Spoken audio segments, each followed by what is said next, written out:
ప్రపంచ మహిళా దినోత్సవ సందర్భంగా మహిళల కొరకు ప్రార్థన. పరలోక తండ్రి, మీ ప్రేమలో ఈ ప్రపంచాన్ని సృష్టించిన తండ్రి, ఈరోజు ప్రపంచ మహిళా దినోత్సవ సందర్భముగా ప్రపంచంలోని సమస్త మహిళలను మీ సమక్షంలో ఉంచి ప్రార్థిస్తున్నాము.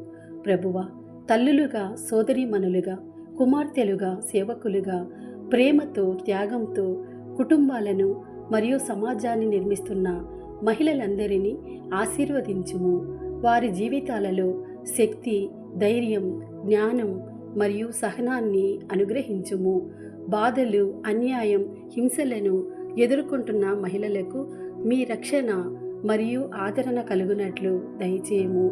ప్రేమతో సేవ చేసే ప్రతి మహిళలో మీ ముఖకాంతి ప్రతిబింబించునట్లు, వారి జీవితము ఆశీర్వాదముగా మారునట్లు కృపచేయము. పవిత్ర తల్లి కన్యమరియమ్మలాగా విశ్వాసంలో నిలబడే హృదయాన్ని ప్రతి మహిళకు ప్రసాదించుము. ఈ ప్రార్థనను మా ప్రభువైన యేసుక్రీస్తు ద్వారా మీకు సమర్పిస్తున్నాం తండ్రి. ఆమేన్.